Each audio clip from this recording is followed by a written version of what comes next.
नमस्कार, मैं नीलेश दुबे हमारे आर्या परिवार में आप सभी का हार्दिक स्वागत करता हूं। उम्मीद करता हूं कि आप लोग स्वस्थ होंगे और आप लोगों की पढ़ाई जो है बहुत ही बेहतरीन तरीके से लगातार चल रही होगी।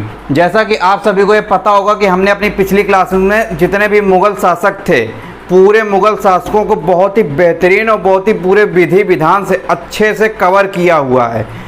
इस बात की गारंटी मैं लगातार आपको दे रहा हूं कि इससे अच्छी तरीके से आपने चाहे मुग़ल टॉपिक को रिलेटेड आप बात कर लीजिए या इससे पहले इतिहास को रिलेटेड बात कर लीजिए, आपने इससे पहले इतने अच्छे तरीके से इतिहास को नहीं पढ़ा होगा, इस बात की मैं गारंटी दे रहा हूं। और ये सारी मेहनत सिर्फ मैं आप लोगों के लिए लगातार कर रहा हूं, ठीक है। लगातार हर टॉपिक से रिलेटेड वीडियो लेकर आ रहा हूं, बस आप लोगों का सिलेक्शन किसी भी तरीके से हो जाए उसके लिए मैं हर संभव प्रयास कर रहा हूं। बस आपकी जिम्मेदारी भी बनती है कि आप हमारे साथ लगातार बने रहें। जितनी भी प्रीवियस क्लासेस हो चुकी हैं उनको लगातार अच्छे से देखें, अच्छे से समझें। इसके बाद जो हमारे बैचेस में नोट्स प्रोवाइड किए जा रहे हैं उनको अच्छे से पढ़ें। आपकी तैयारी अदर लोगों की तुलना में देखिएगा कितनी अच्छी होगी पहली बार में, और दोबारा फिर से इतिहास आपको पढ़ना नहीं पड़ेगा, इस बात की गारंटी है, ठीक है। और एक छोटा सा क्वेश्चन भी है आपसे मेरा, आप एक बात बताओ मुझे, खुद से आप ये क्वेश्चन आज पूछना कि क्या आपने इससे पहले इतने अच्छे तरीके से इतिहास कभी पढ़ा है, ठीक है। उम्मीद करता हूँ शायद सभी का आंसर ये होगा कि नहीं, ठीक है। देखिए, थोड़ा सा हमको सपोर्ट करके भी चलिए, थोड़ा सा हमको सपोर्ट करके चलिए। मैं आपके लिए रात दिन लगातार इतनी मेहनत कर रहा हूँ, लगातार वीडियो लेकर आ रहा हूँ, तो आपको थोड़ा सा अपने टीचर्स को भी सपोर्ट करना चाहिए, जिससे टीचर्स आपके लिए लगातार मोटिवेट हो और लगातार और ज़्यादा जितना कर सकें हम उतना करने की कोशिश करें, ठीक है। सपोर्ट करने का मतलब केवल इतना ही है कि आप वीडियो को ज़्यादा से ज़्यादा शेयर करें, हमारे चैनल को ज़्यादा से ज़्यादा शेयर करें, जिससे कि वीडियो या चैनल की लिंक जो है ज़्यादा से ज़्यादा लोगों तक पहुंच सके और ज़्यादा से ज़्यादा लोग जो है हमसे जुड़ सकें। तो इसीलिए हमारे चैनल को ज़्यादा से ज़्यादा शेयर करें, लाइक करें, ठीक है। हमारे चैनल को जिन्होंने अभी तक सब्सक्राइब नहीं किया है वो सब्सक्राइब भी कर लें। सब्सक्राइब करने से क्या होगा, आपको जितने भी वीडियोज़ या क्लासेस आगे चल के मैं प्रोवाइड करूंगा उनकी नोटिफिकेशन आपको लगातार समय समय पर मिलती रहेगी। इसलिए बस आपसे कहना यही है कि अपने टीचर को हमेशा आप अगर सपोर्ट करके चलेंगे तो टीचर आपको जितना मैक्सिमम कर सकता है उतना आपको करने की कोशिश करेगा। और मैं तो खुद दिल से चाहता हूँ कि आप सभी का सिलेक्शन हो और आप सभी हमारा नाम रोशन करें, ठीक है। तो ये कुछ बातें हो गई। अब आज के मुख्य टॉपिक हम आज लेकर आए हैं मराठा एंड शिवाजी के बारे में। अब मराठा एंड शिवाजी टॉपिक को लेकर ही मैं बताना चाहूँगा कि आपने इससे पहले देखेगा, अभी मैं पढ़ाऊंगा इतनी अच्छी तरीके से मराठा एंड शिवाजी को कभी पढ़ा नहीं होगा। इतना बेहतरीन टॉपिक और इतने अच्छे तरीके से मैं पढ़ाऊंगा, देखिएगा कितने कठिन टॉपिक को कितनी आसानी तरीके से आपके सामने डिलीवर करूँगा और एक बार में ही आपके अंदर मराठा शिवाजी को लेकर बात बन जाएगी। बस उसको देखते चले जाइए। तो आज के हम लोग मुख्य टॉपिक को स्टार्ट करते हैं, मराठा एंड शिवाजी को। तो मराठा एंड शिवाजी को टॉपिक को रिलेटेड लेकर हमें क्या क्या पढ़ना है, देखिए इस टॉपिक में हम स्पेशली मराठा के बारे में तो पढ़ेंगे ही पढ़ेंगे। अब मराठा में मुख्य नेता जो उनका होता है शिवाजी, जो मराठा क्षेत्र की मराठा राज्य की नींव डालते हैं, उसके बारे में पढ़ेंगे। इसके बाद शिवाजी की मृत्यु के बाद पेशवाओं की स्थिति बनती चली जाती है। तो पेशवाओं की डिटेल में स्टडी हम जब अपना आधुनिक भारत की क्लासेस स्टार्ट करेंगे तो उसमें जो एक मुद्दा टॉपिक हमारा निकल के आता है 18वीं सदी में देशी स्वतंत्र राज्य, तो उसमें भी मराठा को लेकर एक टॉपिक बनता है। तो वहाँ पर जब मराठा पढ़ेंगे तो वहाँ पर हम पेशवाओं के बारे में डिटेल में समझेंगे। लेकिन उससे पहले अभी के टॉपिक में मध्यकालीन भारत के अंतर्गत हम आज जो है शिवाजी को जो है बहुत ही अच्छे तरीके से पूरा समझेंगे। तो शिवाजी को लेकर आज क्या क्या पढ़ना है वो देख लीजिए। सबसे पहले टॉपिक आज का क्या है वो समझ लीजिए और देखिएगा कितने अच्छे तरीके से मराठा एंड शिवाजी को हम लोग पढ़ते हैं। तो आज का टॉपिक आप सबसे पहले अपनी कॉपी में अगर नोट करते हैं कहीं पर तो लिख लीजिए मराठा एवं शिवाजी। अब अमूमन लोग जो है जब भी इस टॉपिक को पढ़ाते हैं तो डायरेक्टली शिवाजी से ही स्टार्ट कर देते हैं, लेकिन देखिए अब पेपर का पैटर्न कुछ ऐसा नहीं रहा कि डायरेक्टली क्वेश्चन आपका शिवाजी से ही आ जाए। अब क्वेश्चन जो है उसके भी बैक डेट में जाकर, उसके भी इतिहास में जाकर और उसके भी थोड़ा सा हिडन क्वेश्चन में जाकर पूछेगा। किस तरीके से पूछेगा वो आपको बताता हूँ। तो सबसे पहले तो आपको मराठा एंड शिवाजी में ही देखिए, सबसे पहले आपको ये पता होना चाहिए कि जो मराठा है, मराठा वर्ड है, इसका बेसिकली मतलब ही क्या होता है। तो ये मराठा वर्ड है, इसका बेसिकली मतलब ही होता है महान संघर्ष। इसका अर्थ होता है, मराठा वर्ड का ही मतलब होता है महान संघर्ष, ठीक है।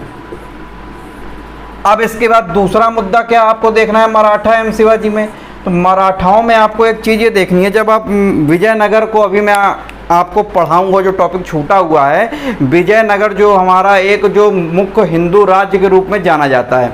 तो पहले क्वेश्चन पेपर में आया हुआ है कि मध्यकालीन भारत के अंतर्गत विजयनगर जो है एक बहुत ही प्रमुख हिंदू राज्य था, लेकिन विजयनगर के बाद एक दूसरा प्रमुख हिंदू राज्य कौन सा निकल कर आता है, कौन सा दूसरा प्रमुख हिंदू राज्य जाना जाता है? तो मराठा राज्य ही, मराठा क्षेत्र ही विजयनगर के बाद दूसरा प्रमुख हिंदू राज्य के रूप में जाना जाता है। ठीक है, तो इसको नोट कर लेंगे। विजयनगर के बाद, विजयनगर के बाद दूसरा प्रमुख हिंदू राज्य कौन सा था? मराठा राज्य। दूसरा प्रमुख हिंदू राज्य दक्षिण के क्षेत्रों के अंतर्गत पहला प्रमुख हिंदू राज्य कौन सा था?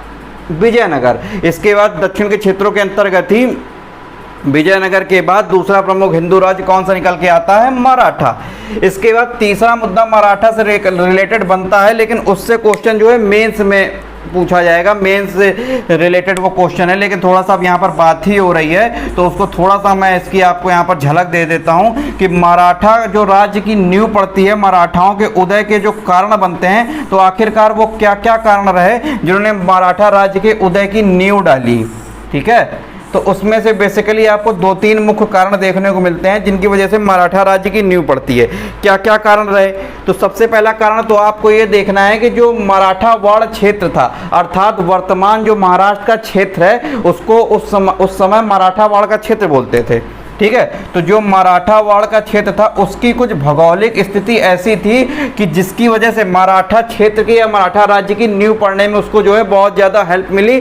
ठीक है, तो मराठावाड़ का क्षेत्र अर्थात महाराष्ट्र, तो मराठावाड़ के क्षेत्र की भौगोलिक स्थिति के कारण इसकी नींव पड़ती है मराठा क्षेत्र की। अब भौगोलिक स्थिति कैसी है महाराष्ट्र की? आप सभी को पता है कि महाराष्ट्र के क्षेत्र में बहुत ही ज़्यादा सक्रिय पहाड़ियाँ हैं। अब देखिए, आपको ये जैसे लोकेशन के बारे में मैं थोड़ा सा बात करूं, तो ये जो आपका मराठावाड़ का क्षेत्र है, यहाँ पर देखिए बहुत ज़्यादा सक्रिय पहाड़ियाँ हैं।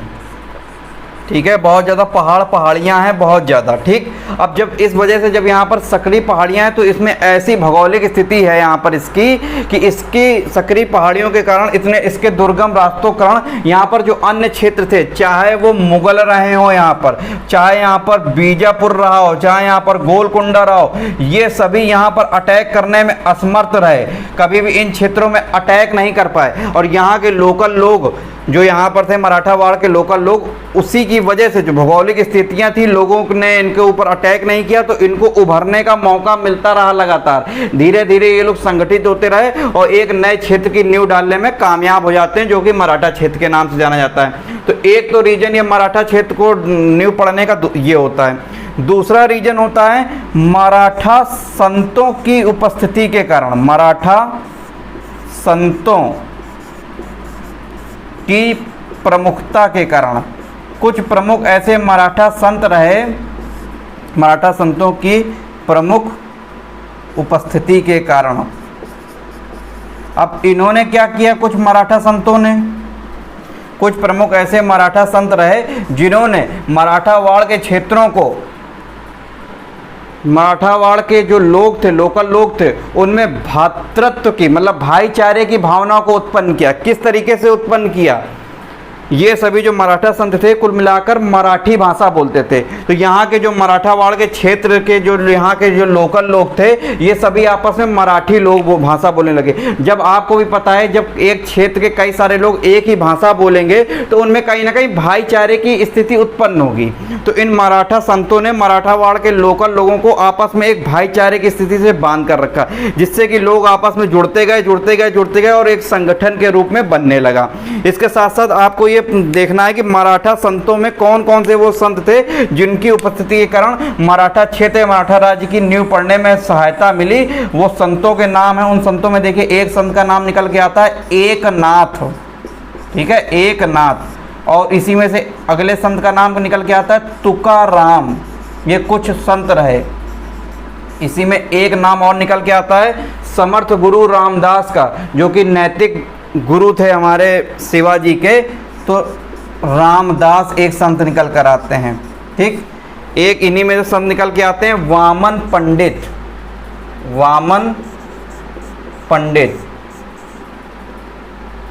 ये कुछ एक संत रहे जिनकी वजह से मराठा क्षेत्र की नींव पढ़ने में बहुत ज़्यादा हेल्प मिली, क्योंकि इन्होंने यहाँ के लोकल लोगों को एक भाईचारे की डोर में बांध कर रखा और इन लोगों के एक संगठन बनने लगा और मराठा क्षेत्र की नींव पढ़ने में सहायता मिली। और एक तीसरा बहुत ही मुख्य कारण मराठा क्षेत्र की नींव पढ़ने में निकल कर आता है शिवाजी को लेकर।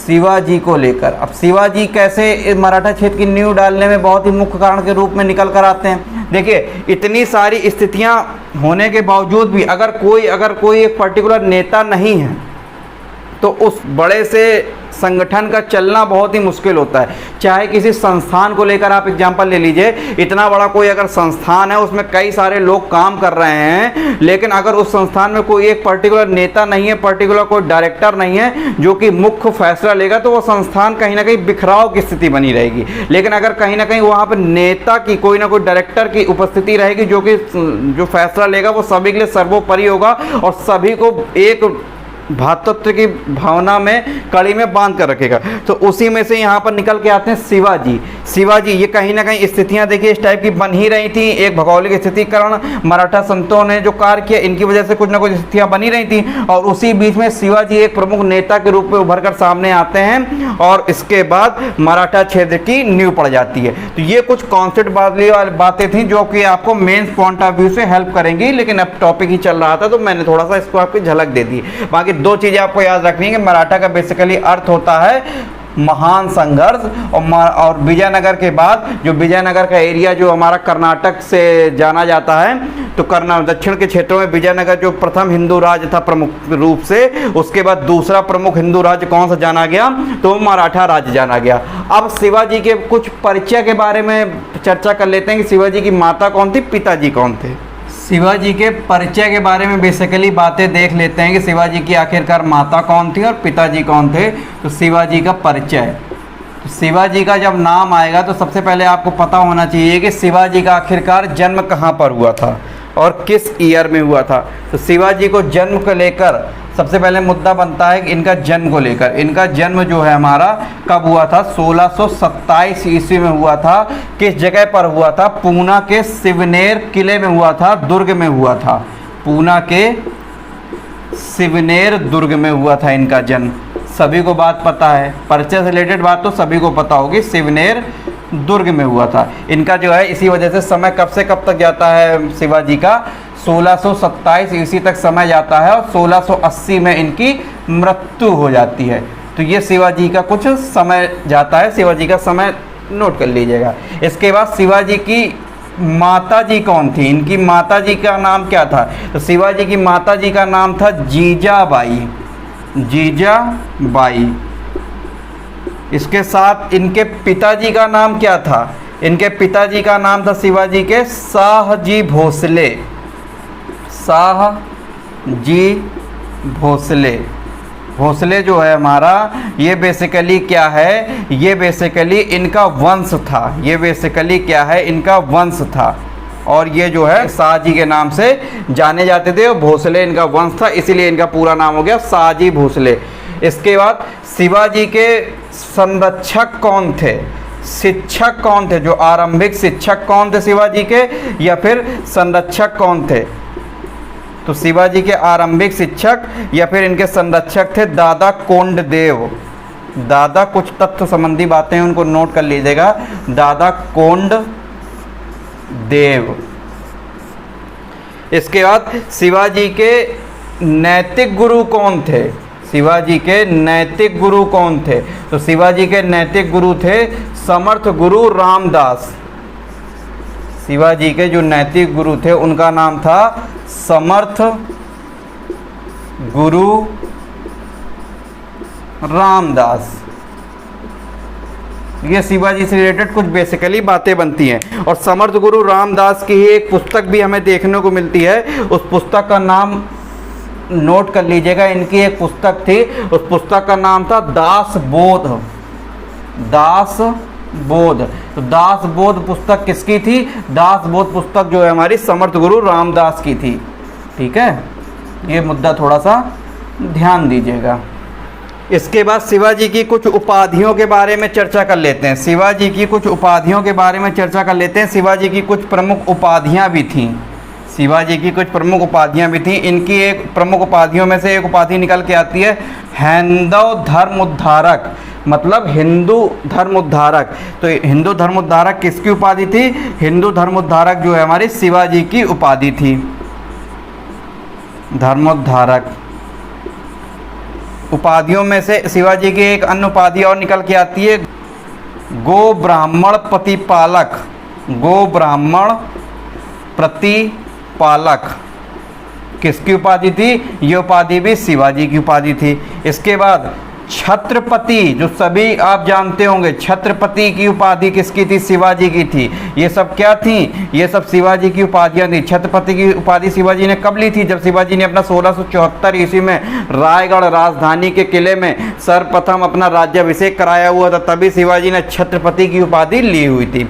अब इसके बाद शिवाजी को हमें मुख्य मुद्दा देखना है, लेकिन अब शिवाजी के बारे में देखिए, जो मैंने परिचय से रिलेटेड बात बताई, अब ये बातें तो सभी को आमतौर पर पता होती हैं, लेकिन अब पैटर्न जो है लगातार परीक्षा का बदल रहा है। तो आप देखिए किस तरीके से क्वेश्चन पूछा जाएगा। अब शिवाजी से तो क्वेश्चन मान लीजिए पूछा ही जाएगा कभी ना कभी, पेपर में क्वेश्चन जो है रिपीट भी होते हैं। लेकिन अब शिवाजी के जो पिताजी थे शाहजी भोसले, अब इनसे भी रिलेटेड मुद्दा बनेगा, जो कि अभी तक पेपर में क्वेश्चन नहीं बना है, शाहजी भोसले। तो शाहजी भोसले के बारे में भी थोड़ा सा कुछ राजनीतिक जीवन के करियर की इनकी शुरुआत कैसे होती है वो थोड़ा सा देख लेते हैं, क्योंकि अब आने वाले पैटर्न रिलेटेड अब इनसे भी मुद्दा बनेगा। फिर डिटेल में इसके बाद शिवाजी पर दोबारा से वापस आएंगे। शिवाजी के पिता शाहजी भोसले के बारे में कुछ हम लोग देख लेते हैं, जहाँ से पेपर में क्वेश्चन पूछे जाने की संभावना लगातार बढ़ती जा रही है। तो शाहजी भोसले को लेकर ही सबसे पहला मुद्दा हम ये देखेंगे कि शाहजी भोसले के राजनीतिक करियर की शुरुआत कहाँ से होती है। तो शाहजी भोसले का राजनीतिक जीवन की शुरुआत इनकी कहाँ से होती है?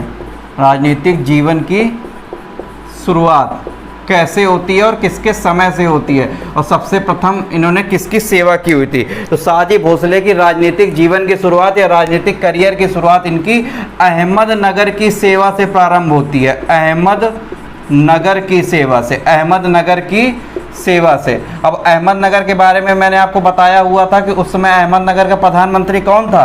तो अहमदनगर का उस समय प्रधानमंत्री जो था मलिक अंबर था, जो कि बहुत ही प्रमुख प्रधानमंत्री के रूप में जाना जाता है।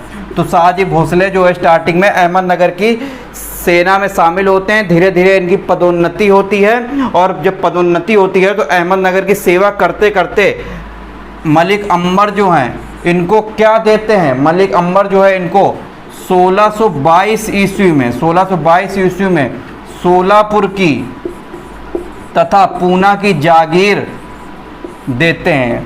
सोलापुर की तथा पूना की जागीर देते हैं। किसको देते हैं? शाहजी भोसले को देते हैं। ठीक है, जागीर देते हैं मलिक अंबर। इसके बाद 1622 के बाद अगला वर्ष आता है 1630 का वर्ष। 1630 के वर्ष में जो शाहजी भोसले होते हैं एक बार फिर से पलटी मारते हैं और किसकी सेवा करने में लग जाते हैं? 1630 ईस्वी में शाहजी भोसले जो है मुगलों की सेवा करते हैं। मुगलों की सेवा। शाहजी भोसले के बारे में आप ये चीज़ जान लीजिएगा कि जैसी स्थिति बनती रही, ये वैसी स्थिति के अनुकूल जो है उन लोगों के पास उन क्षेत्रों में जाकर उनकी सेवा करने लगे जहाँ से इनको जागीर मिली, जहाँ से इनको मनसब मिला।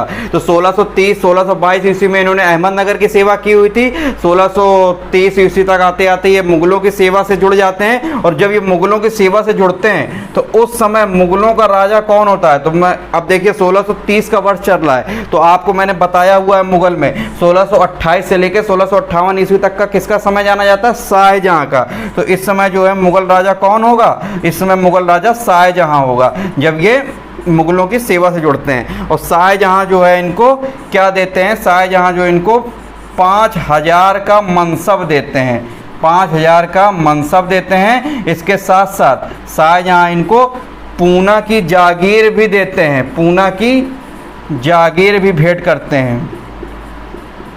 ठीक है, शाहजी भोसले के बारे में। इसके बाद 1630 के बाद अगला वर्ष आता है 1636 ईस्वी का। 1636 ईस्वी में शाहजी भोसले किसकी सेवा करने लग जाते हैं? 1636 ईस्वी में शाहजी भोसले बीजापुर की सेवा करने लग जाते हैं। देखिए लगातार शाहजी भोसले भी पलटी मारते चले जा रहे हैं स्थितियों के अनुकूल, जहां से उनको प्रॉफिट मिलता जा रहा है उन क्षेत्रों के लोगों से, उन क्षेत्रों से जुड़ते जा रहे हैं। तो 1636 ईस्वी में शाहजी भोसले बीजापुर की सेवा से जुड़ जाते हैं। और जब ये बीजापुर की सेवा से जुड़ जाते हैं तो बीजापुर के शाह ने शाहजी भोसले को क्या भेंट किया हुआ था?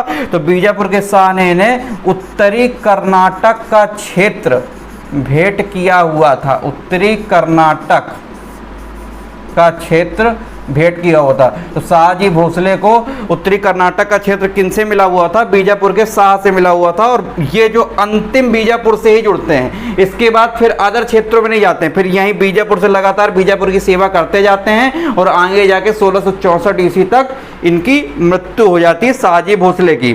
ठीक है, तो बीच बीच में अभी शाहजी भोसले आएंगे, लेकिन आपको याद रखना है कि शाहजी भोसले अंतिम रूप से बीजापुर से जुड़ जाते हैं। इसके बाद लगातार बीजापुर की ही सेवा अपनी मृत्यु तक करते रहते हैं। तो 1636 ईस्वी में बीजापुर से जुड़ते हैं। इसके बाद पूना की जागीर एवं शाहजी भोसले का जो पैतृक निवास होता है वो कहाँ पर होता है? तो पूना में ही जो शाहजी भोसले का पैतृक निवास होता है उसका नाम होता है लाल महल।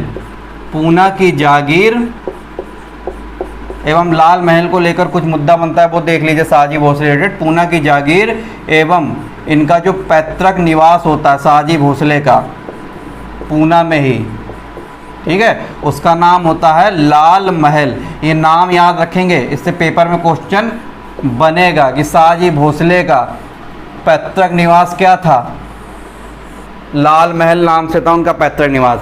तो जो पूना की जागीर और पैतृक निवास से रिलेटेड आपको शाहजी भोसले से संबंधित क्या मुद्दा याद रखना है कि कुछ स्थितियां ऐसी बनती हैं कि शाहजी भोसले का जो धीरे धीरे माथा जो है इनका बुद्धि जो है इनकी ठनकने लगती है और कुछ गुस्सा हुए होंगे या परिवार में कुछ बातें हुई होंगी।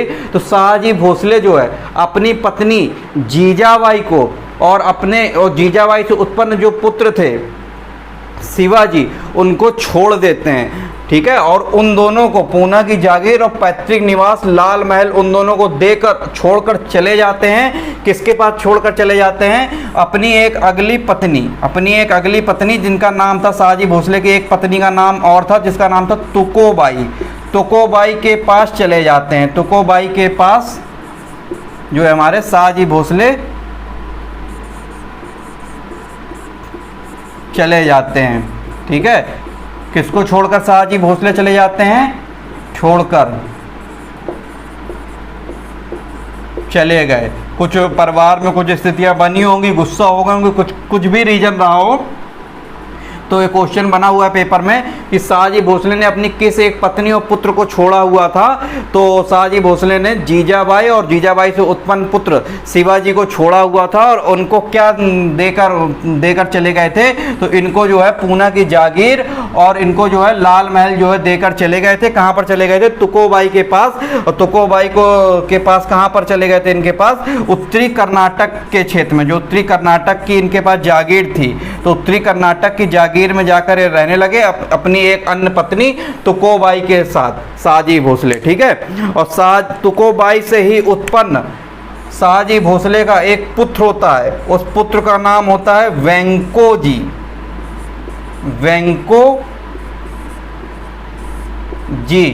ठीक है, तो वेंको जी जो है शाहजी भोसले की किस पत्नी से उत्पन्न होता है? तुकोबाई से उत्पन्न होता है। ठीक है, अर्थात वेंको जी जो है हमारा शिवाजी का जो है सौतेला भाई होता है। ठीक है, तो ये छोड़कर किसको चले जाते हैं? यहीं पर ये याद रखिएगा, शिवाजी को छोड़कर चले जाते हैं शाहजी भोसले, शिवाजी एंड अपनी पत्नी जीजाबाई को छोड़कर चले जाते हैं। तो ये कुछ शाहजी के बारे में, शाहजी भोसले के बारे में कुछ बेसिक बातें थी जो इतिहास से जुड़ती हैं, जिससे पेपर में अब आगे चल के लेटेस्ट पैटर्न को बदलते हुए क्वेश्चन पूछे जाने की संभावना लगातार बढ़ती जा रही है। इसलिए आपने कभी भी ज़्यादा, जब भी कहीं भी इतिहास पढ़ा होगा, शाहजी भोसले के बारे में नहीं पढ़ा होगा। लोग शिवाजी के बारे में डायरेक्ट आकर कथा कहानियां बांटना स्टार्ट कर देते हैं, लेकिन वो बेसिक बातें तो सभी को पता होती हैं। लेकिन जब क्वेश्चन यहाँ कहीं से आता है तो लोग कहीं ना कहीं संकट की स्थिति में आ जाते हैं। इसलिए इसको मैंने आपको बताया, थोड़ा सा मुद्दा अच्छे से समझ लीजिएगा। अब जो है वापस हम शिवाजी के बारे में ध्यान देते हैं। तो शिवाजी के बारे में हमने बेसिकली परिचय से रिलेटेड सारी बातें कर ली हैं। अब शिवाजी की कुछ पत्नियों से रिलेटेड बात करते हैं कि शिवाजी की देखिए पत्नियां कई सारी थी, लेकिन उनकी कुछ 2-3 पत्नियां मुख्य रूप से निकल कर सामने देखने को मिलती हैं इतिहास के पन्नों में। उनके बारे में चर्चा कर लेते हैं। शिवाजी की पत्नियों से रिलेटेड मुद्दा बनता है तो शिवाजी की प्रमुख पत्नियां कौन कौन सी थीं उनके बारे में देखना बहुत ही ज़रूरी है कि इन प्रमुख पत्नियों से कौन कौन से पुत्र जो है शिवाजी के उत्पन्न हुए थे। तो शिवाजी की एक बहुत ही प्रमुख पत्नी, या फिर कहा जाए शिवाजी की प्रथम पत्नी, उसका नाम था साईबाई निम्बालकर। साईबाई निम्बालकर जो कि शिवाजी की प्रथम पत्नी या फिर बहुत ही प्रमुख पत्नियों में जानी जाती है। और साईबाई निम्बालकर से ही उत्पन्न पुत्र था कौन? संभाजी। ठीक है, शिवाजी का पुत्र जो संभाजी, जो अगले मराठा राजा होते हैं। ठीक है, संभाजी अगले मराठा राजा होते हैं। तो कौन था? संभाजी।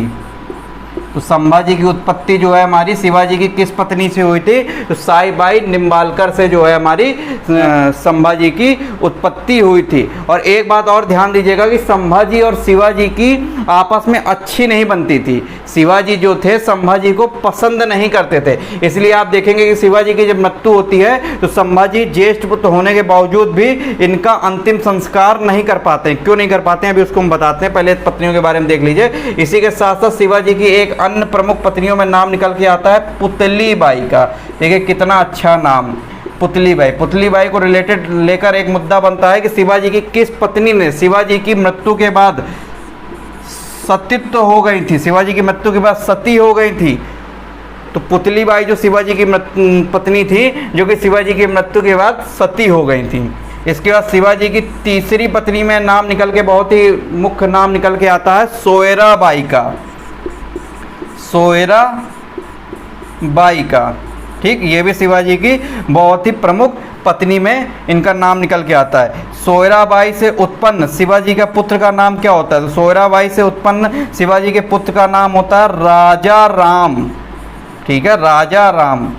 अब राजा राम को लेकर क्या आपको तथ्य याद रखना है? तो राजा राम ही जो ऐसे पुत्र थे शिवाजी के, जिन्होंने शिवाजी की मृत्यु के बाद शिवाजी का दाह संस्कार किया हुआ था। तो शिवाजी के किस पुत्र ने शिवाजी की मृत्यु के बाद शिवाजी का दाह संस्कार किया हुआ था? तो उसमें डायरेक्टली नाम आएगा राजा राम। राजा राम किसके पुत्र थे? शिवाजी की एक पत्नी सोयराबाई से इनकी उत्पत्ति हुई थी। अब आप यहाँ पर देखेंगे, देखिए संभाजी जो कि शिवाजी के सबसे बड़े ज्येष्ठ पुत्र हैं, बड़े पुत्र हैं, इसके बावजूद शिवाजी की मृत्यु के बाद ये शिवाजी का दाह संस्कार नहीं कर पाते हैं। क्यों नहीं कर पाते हैं? क्योंकि शिवाजी जो कहीं ना कहीं संभाजी को पसंद नहीं करते थे। इन दोनों में आपस में बनती नहीं थी। जब बनती नहीं थी तो शिवाजी जब अपने अंतिम दिनों में थे तो इनको शिवाजी गिरफ्तार कर लेते हैं, कैद कर लेते हैं संभाजी को ही, अपने पुत्र संभाजी को। और किस किले में कैद करके डाल देते हैं इनको?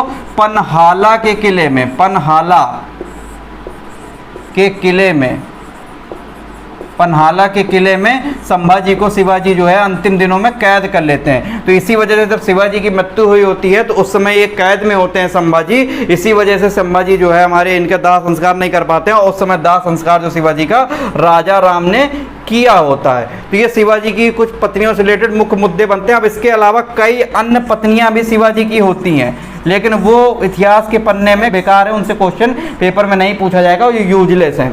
तो ये कुछ पत्नियों से रिलेटेड मुद्दे बनते हैं। अब शिवाजी की कुछ विजय के बारे में बात कर लेते हैं कि शिवाजी ने किन किन क्षेत्रों में विजय पाई हुई थी। तो विजय को रिलेटेड मुद्दे को लेकर दो मुख्य मुद्दे बनते हैं। एक तो मराठा और बीजापुर को लेकर कि शिवाजी ने जो इन दोनों के बीच में युद्ध होता है तो किन किन से बीजापुर के क्षेत्रों से किले जीते हुए थे। इसके बाद आगे चल के मुगलों से शिवाजी ने जो युद्ध होता है तो मुगलों के कौन कौन से क्षेत्र जीते हुए थे, वो सारी चीज़ें देखते हैं। विजय को लेकर। शिवाजी की कुछ विजयों की बात कर लेते हैं कि शिवाजी ने कहाँ कहाँ पर किन किन क्षेत्रों में विजय करी हुई थी। तो विजय के अंतर्गत ही सबसे पहले दो मुख्य बनते हैं कि मराठा एवं बीजापुर की बात करेंगे। सबसे पहले मुख्य हेडिंग में मराठा एवं बीजापुर के क्षेत्रों के बीच में बात करेंगे कि इनमें क्या क्या संबंध रहे मराठों और बीजापुर के साथ। तो मराठा एंड बीजापुर मुख्य हेडिंग बात करेंगे। अब मराठा एंड बीजापुर में सबसे पहला ही मुद्दा बनता है कि शिवाजी की सर्वप्रथम विजय कहाँ पर हुई थी। सर्वप्रथम विजय के अंतर्गत ही शिवाजी ने कौन से किले जीते हुए थे। ठीक है, शिवाजी की शक्ति के बारे में बेसिकली आप बात जान लीजिए कि शिवाजी की जो मुख्य शक्ति का केंद्र था उनकी किले थे। शिवाजी ने जो जितने ज़्यादा युद्ध जीते हुए थे, शिवाजी ने इतने ज़्यादा किले जीते हुए थे। कहा यह भी जाता है कि शिवाजी के पास लगभग 250 किले थे। उन 250 किलों में लगभग 111 किलों का निर्माण शिवाजी ने खुद कराया हुआ था। अगर 111 किलो को हटा दें तो लगभग 139 किले जो है शिवाजी ने जीते हुए थे। तो शिवाजी जो इतने आक्रामक नीति अपनाए हुए थे, मराठा क्षेत्र को लगातार बढ़ाते चले जा रहे थे, तो उनकी शक्ति का मुख्य कारण क्या था। उनकी शक्ति जो मुख्य रूप से किस में निहित थी, तो उनकी शक्ति जो मुख्य रूप से उनके किलों में निहित थी। किले लगातार जीतते जा रहे थे जो कि को लगातार बल प्रदान कर रहे थे। तो उसी कड़ी में शिवाजी की प्रथम विजय कब होती है, तो उसी कड़ी में शिवाजी की प्रथम विजय 1643-44 का वर्ष होता है। शिवाजी कौन सा किला जीतते हैं। शिवाजी तोरण का किला जीतते हैं। तोरण का किला जीतते हैं। ये तोरण का किला कहाँ पर होता है। तोरण का किला किसके अधीन होता है। तोरण का किला बीजापुर के ही अधीन होता है। अब एक बात और ध्यान दीजिएगा यहाँ पर कि जितने भी किला शिवाजी ने जीते उन किलों में मैक्सिमम किले लगभग बीजापुर के अधीन ही थे। तो सबसे ज़्यादा शिवाजी ने किस क्षेत्र के किलों को जीता हुआ था, किस क्षेत्र के किले जो है किस अधीन थे जिनको शिवाजी ने सबसे ज़्यादा जीता हुआ था, तो वो क्षेत्र था बीजापुर। तो शिवाजी की जो प्रथम विजय हुई थी वो 1643-44 ईस्वी में हुई थी। और शिवाजी ने इसके कौन से किला जीता हुआ था 1643-44 ईस्वी में। तोरण का किला जीता हुआ था। इसके बाद शिवाजी ने तोरण का किला जीतने के बाद कुछ अन्य किले भी जीते हुए थे। तो देखिए अन्य किलों में शिवाजी ने कोंडाना का किला जीता हुआ था। कोंडाना के साथ साथ शिवाजी ने चाकन का किला जीता हुआ था। इसके बाद शिवाजी ने सूपा का किला भी जीता हुआ था। ठीक है, इसके बाद शिवाजी ने जो है पुरंदर का किला भी जीता हुआ था, जो कि पुरंदर की संधि देखिए आगे चल के होगी 1665 ईस्वी में, जून 1665 में आमेर के राजा और शिवाजी के बीच में। ठीक है, तो पुरंदर का किला भी शिवाजी ने जीता हुआ था। इसके साथ साथ शिवाजी ने लौहगढ़ का किला भी जीता हुआ था। और शिवाजी ने इसके साथ साथ और कौन कौन से किले जीते हुए थे, तो रायरी का किला भी जीता हुआ था। और रायरी को लेकर बहुत ही इंपॉर्टेंट किला था, ये याद रखिएगा, क्योंकि यही रायरी का नाम बदलकर ही 1662 ईस्वी में शिवाजी रायगढ़ रख देंगे और अपनी नई राजधानी बनाएंगे रायगढ़ को। तो इसी रायरी के किले को आप ध्यान दीजिएगा। इसके साथ साथ अन्य कई किले शिवाजी ने जीते हुए थे, लेकिन प्रथम जो शिवाजी की जीत हुई थी किले को लेकर 1643-44 ईस्वी में हुई थी। इसके बाद 1656 का वर्ष आता है। 1656 ईस्वी में शिवाजी ने कौन सा किला जीता हुआ था, जावली का किला जीता हुआ था। जावली का किला जीता हुआ था। ठीक है, क्रम से है, बिल्कुल ध्यान दीजिएगा। इसके बाद 1657 ईस्वी में शिवाजी ने कौन सा किला या क्षेत्र जीता हुआ था, तो 1657 ईस्वी में शिवाजी ने कोंकण का क्षेत्र जीता हुआ था। कोंकण का क्षेत्र जीता हुआ था। तो ये कुछ शिवाजी के विजयों से रिलेटेड कुछ मुद्दे देखने को मिलते हैं। इसके बाद अगला वर्ष आता है 1659 का वर्ष। अब देखने वाली बात यह है कि शिवाजी देखिए लगातार इतने सारे किले जीतते चले जा रहे हैं। अब इसमें से जो मैक्सिमम किले थे वो बीजापुर क्षेत्र के ही थे। तो बीजापुर क्षेत्र जो है लगातार सशंकित हो रहा था कि शिवाजी जो है सारे किले हमारे जीत ले रहा है। तो अगला वर्ष आता है 1659 का, 1659 का। 1659 में बीजापुर जो है अपने ही एक व्यक्ति को, उस व्यक्ति का नाम होता है अफजल खां। मुख्यतः तो उसका नाम होता है अब्दुल्ला भटारी। अफजल खां उसकी उपाधि होती है। तो 1659 में बीजापुर की तरफ से अब्दुल्ला खां को भेजा जाता है शिवाजी का दमन करने के लिए, लेकिन शिवाजी के द्वारा अब्दुल्ला भटारी की धोखे से हत्या हो जाती है। अर्थात शिवाजी जो है अब्दुल्ला भटारी की 1659 में हत्या कर देते हैं। तो देख लेते हैं 1657 तक की हमने बात कर ली थी। 1659 में जब बीजापुर राज्य जो है लगातार भयभीत हो रहा था, सशंकित हो रहा था शिवाजी से, तो 1659 में बीजापुर ने किसको भेजा हुआ था? तो बीजापुर की तरफ से अब्दुल्ला भटारी को भेजा जाता है बीजापुर की तरफ से। इसका उपाधि थी अफजल खां। अफजल खां किताबों में लिखा हुआ मिलेगा, लेकिन ये अफजल खां बेसिकली इसकी उपाधि थी। इसका वास्तविक नाम था अब्दुल्ला भटारी। अब्दुल्ला भटारी को भेजा जाता है शिवाजी का दमन करने के लिए। लेकिन अब्दुल्ला भटारी की शिवाजी जो है हमारे क्या करते हैं? धोखे से हत्या कर देते हैं।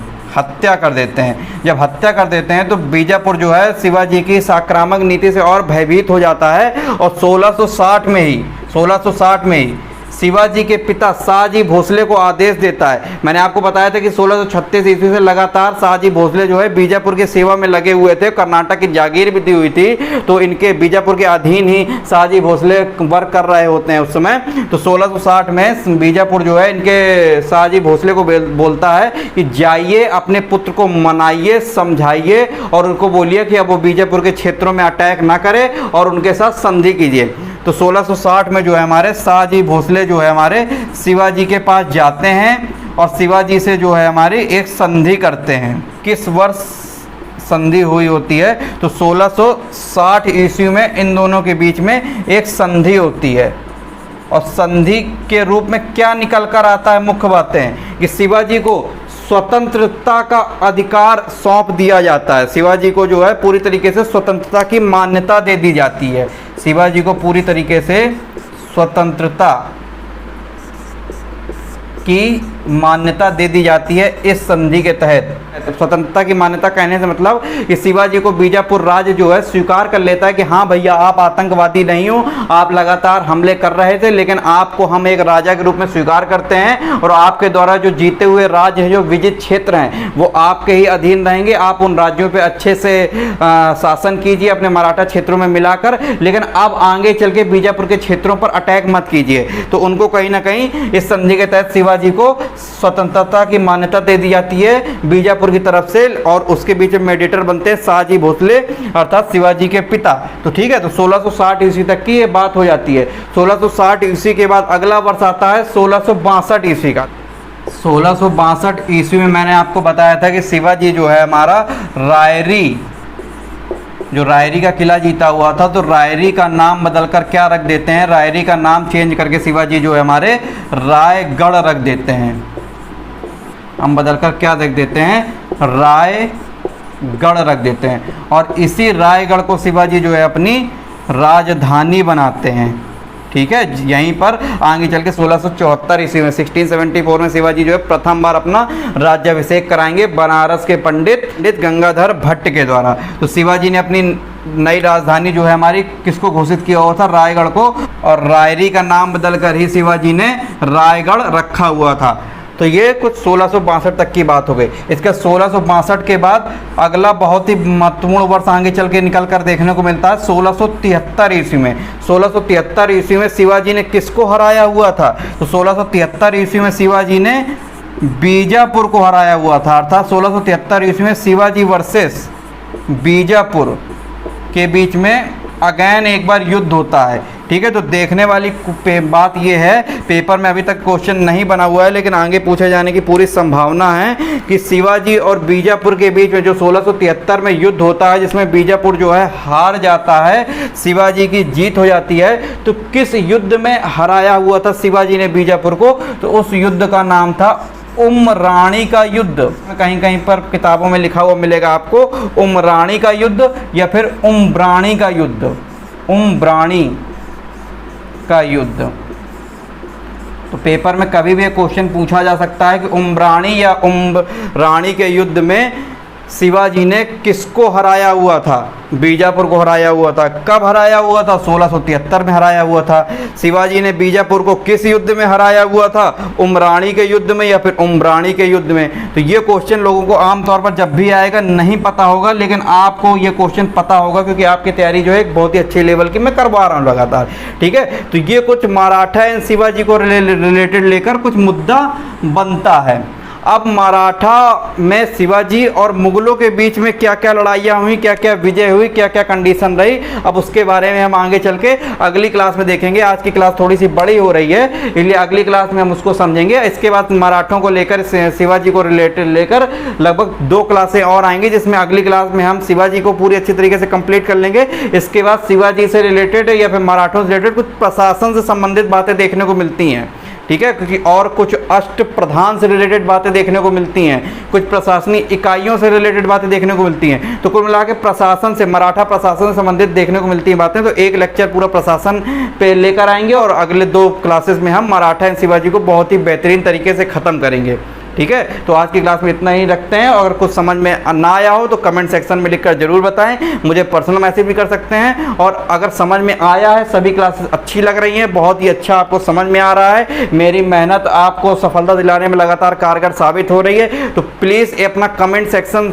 में जाकर कमेंट जरूर करा करें, जिससे हमें मोटिवेशनल मिलता है और आगे चल के आपके लिए वीडियो बनाने के लिए और मेहनत करने के लिए लगातार हम प्रेरित होते हैं। इसलिए मैं आपको आज मैं पहली बार आपसे बोला हूँ कि अपने टीचर को जरूर सपोर्ट करें, ठीक है, क्योंकि टीचर को सपोर्ट करेंगे तभी टीचर जो है लगातार बढ़ेगा आगे और आपको भी लगातार अपने साथ लेकर आगे चलेगा और आपके लिए लगातार मेहनत करेगा, ठीक है। तो इसलिए टीचर को सपोर्ट करना बहुत ही ज़रूरी है, ठीक है। आज की क्लास यहीं तक रखते हैं, धन्यवाद।